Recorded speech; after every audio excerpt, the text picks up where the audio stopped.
सदिश और अदिश राशियाँ। सदिश और अदिश राशियाँ। तो सदिश क्या होता है, अदिश क्या होता है, यही हमें चर्चा करनी है।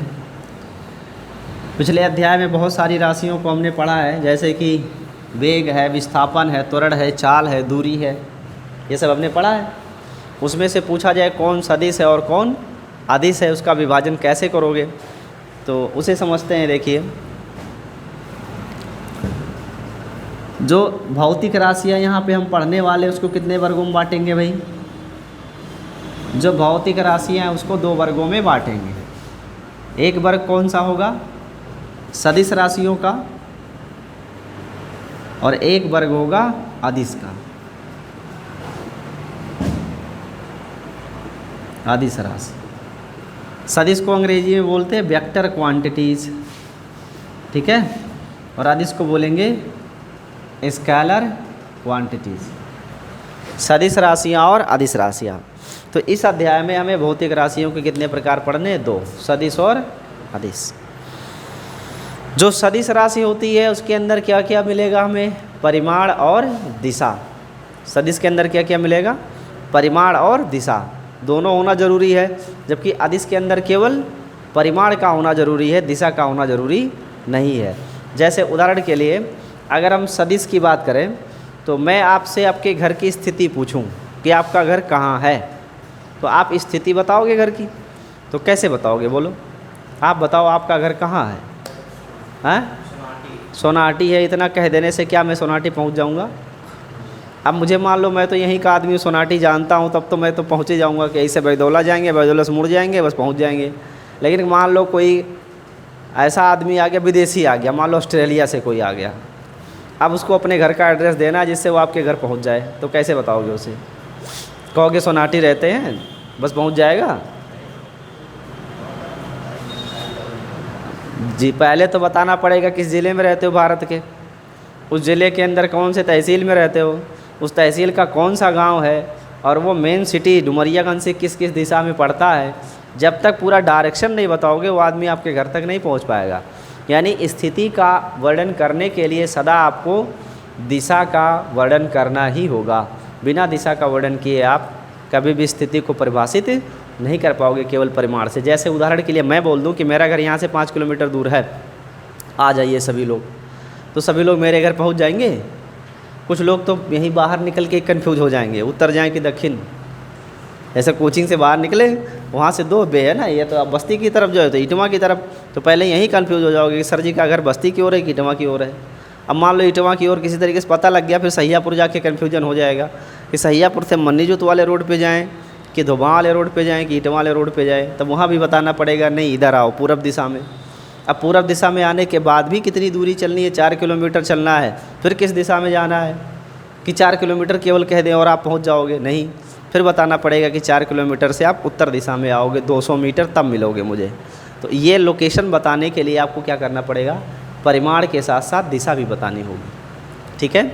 जैसे उदाहरण के लिए दूसरा एक और एग्जाम्पल ले हम, वेग।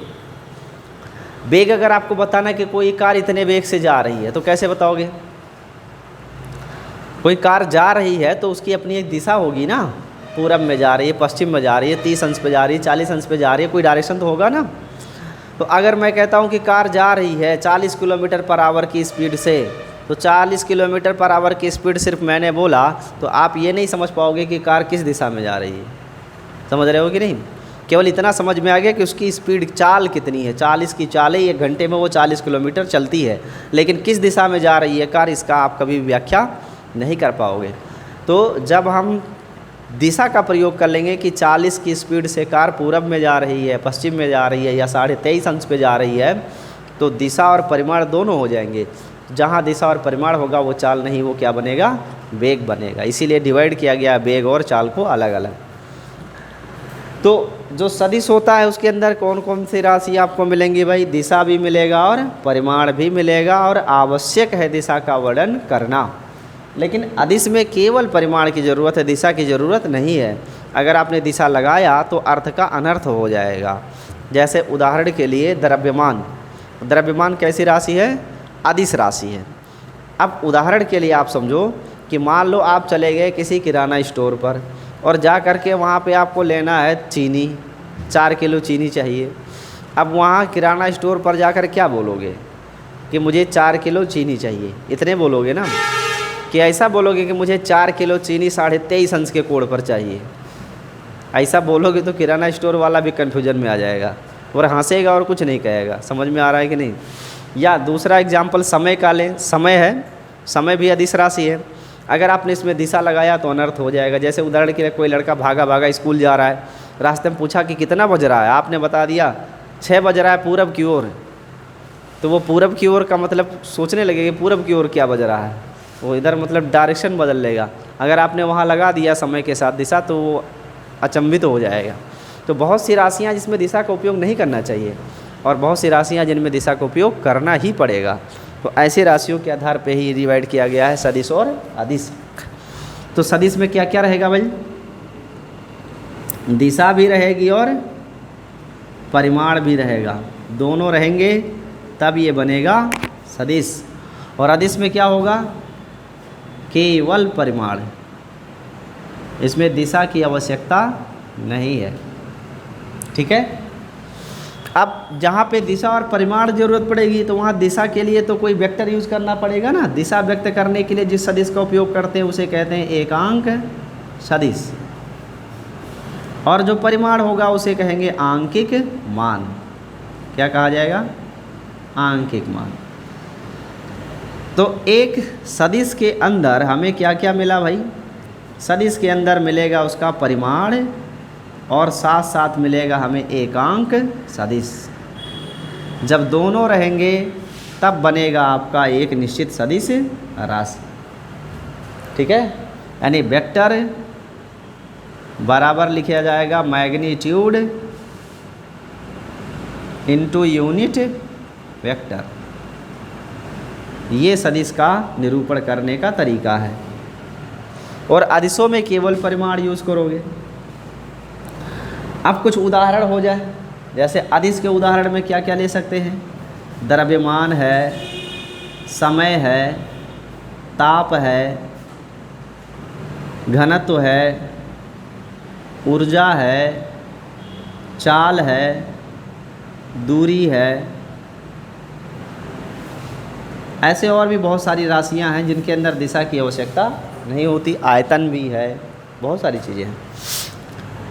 जो सदिश उनके कुछ उदाहरण लिए जाए तो सदिश में आपका उदाहरण क्या है? वेग है, विस्थापन है, त्वरण है, बल है, वैद्युत क्षेत्र है, चुंबकीय क्षेत्र है, गुरुत्वीय क्षेत्र है। ये सभी के सभी क्या हैं? सदिश हैं। आवेग भी लिख देते हैं क्योंकि एनसीईआरटी में एग्जाम्पल में आवेग भी है। आवेग है, संवेग है। ऐसी बहुत सी राशियां हैं जिनमें दिशा की ज़रूरत पड़ती है। तो सदिश और अदिश में दो प्रकार से आपने अंतर सीखा कि सदिश में दिशा परिमाण दोनों चाहिए जबकि अदिश में केवल और केवल परिमाण चाहिए। ठीक है। अब इसके बाद बात आती है सदिशों का निरूपण। सदिशों का निरूपण।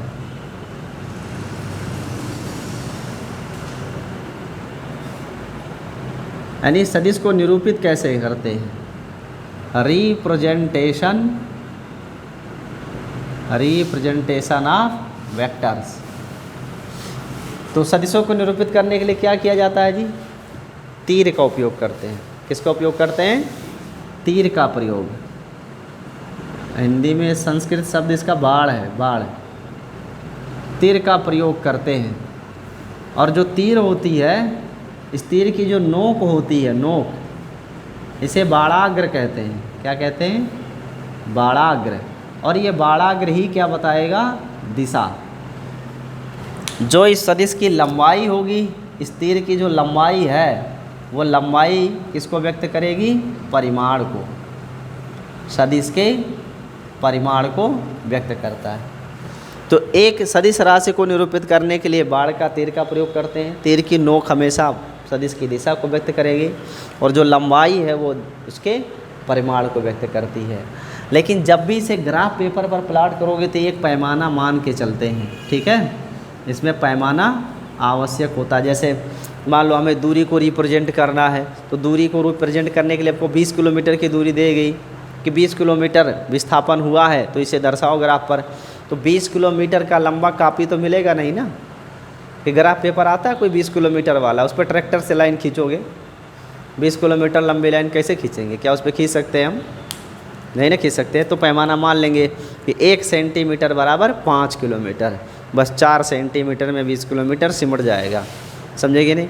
तो उसमें पैमाना मान के ही इसकी लंबाई का परिमाण खींचा जाता है और ज्ञात करते हैं। बाकी डायरेक्शन तो यही होता है। तो सदिश को निरूपित करने के लिए क्या करते हैं?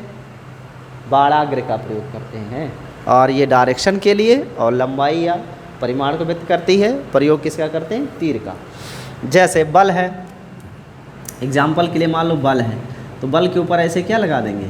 तीर, तब ये बन जाएगा सदिश। त्वरण है, इसके ऊपर आपने ऐसे तीर लगा दिया, तो जिस क्वांटिटी के ऊपर हम तीर लगा देंगे वो क्या बन जाएगा? सदिश बन जाएगा, ठीक है। तो सदिशों को निरूपित करने के लिए तीर का उपयोग करते हैं। कोई डाउट तो नहीं ना है? नेक्स्ट इसके बाद देखो, सदिशों के निरूपण के बाद बात आती है सदिशों के प्रकार। सदिशों के प्रकार, टाइप्स ऑफ वेक्टर्स। सदिश कितने प्रकार के होते हैं? तो इसी में हमें बहुत सारे सदिशों को पढ़ना है। समान सदिश, विपरीत सदिश, लंब सदिश, समांतर सदिश, ठीक है। तो पहले आप इतना नोट कर लो, फिर उसके बाद में हम आपको बताते हैं। इसमें और लिखने की ज़रूरत नहीं, इतना पर्याप्त है सदिश सदिश के लिए, ठीक है।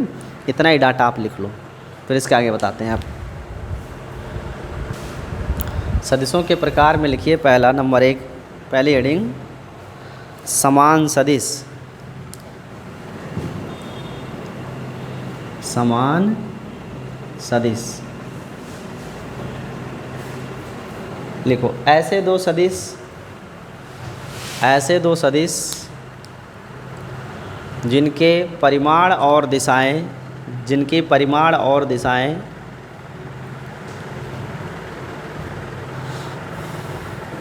ऐसे दो सदिश जिनकी परिमाण और दिशाएं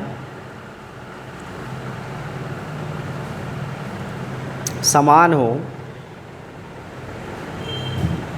जिनकी परिमाण और दिशाएं समान हो, कामा समान सदिश कहलाते हैं। समान सदिश कहलाते हैं।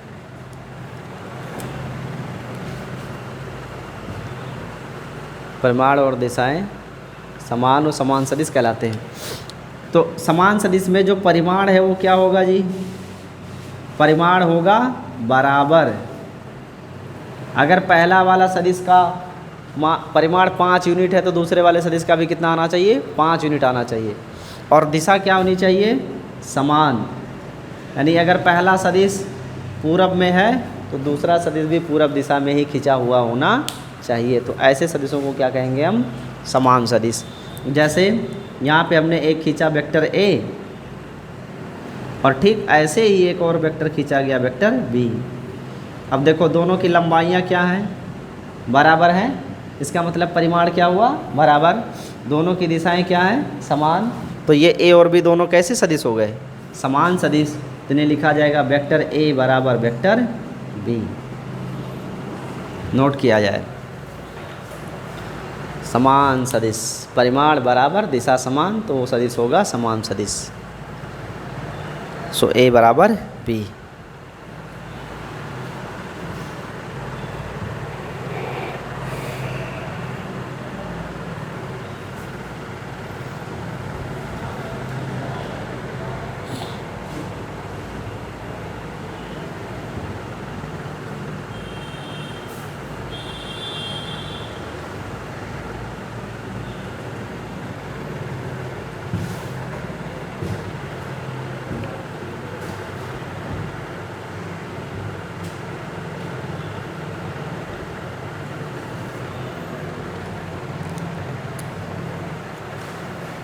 इसके बाद हेडिंग लगाइए दूसरा विपरीत सदिश।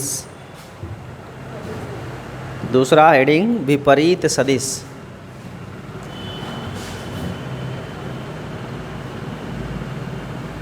विपरीत सदिश।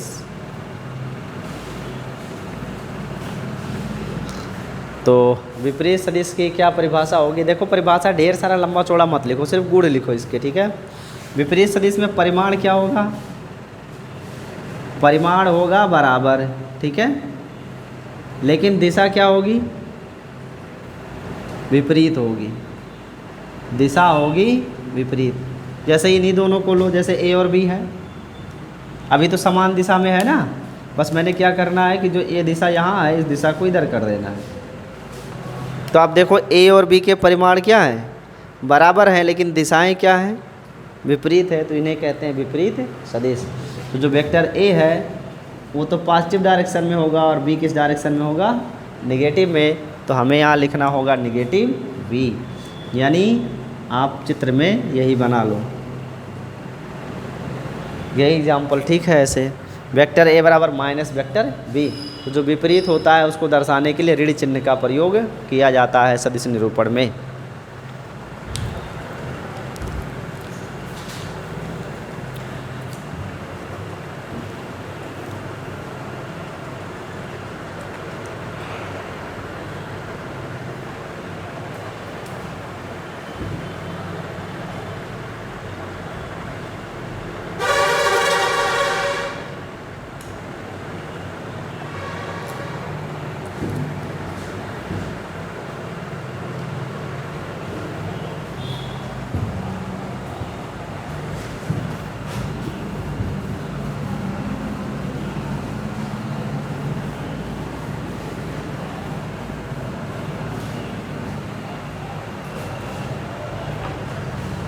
अगला हेडिंग लगाओ शून्य सदिश।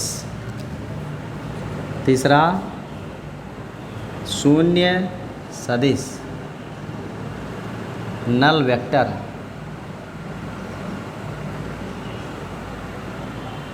शून्य सदिश नल वेक्टर।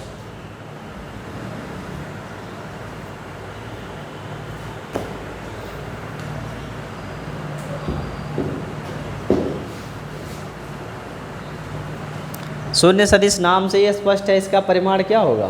शून्य होगी और दिशा अस्पष्ट होगी, यानी इसमें दो गुण होंगे। एक तो इसका परिमाण क्या होगा?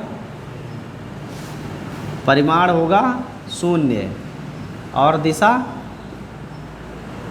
अस्पष्ट होती है। तो ऐसे सदिश को क्या कहेंगे? शून्य सदिश। शून्य सदिश मिलेगा कैसे? यहाँ देखो, दो विपरीत सदिश जब थे तो वेक्टर ए बराबर माइनस वेक्टर बी मिला। अब माइनस बी को पक्षांतर कर ले इधर तो प्लस बी हो जाएगा, और इसकी वैल्यू क्या आएगी? यहाँ जीरो। जीरो नहीं लिखेंगे, क्यों? सदिशों को जोड़ रहे हो ना, तो जब सदिश को जोड़ोगे तो सदिश ही आएगा ना।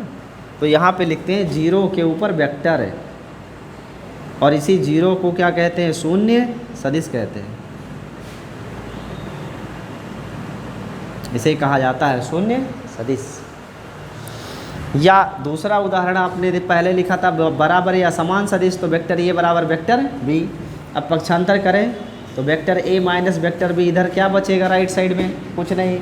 कुछ नहीं के लिए क्या यूज़ करते हैं? जीरो। ऐसे तो इसे बोलते हैं शून्य सदिश, ठीक है, नोट कर लीजिए शून्य सदिश।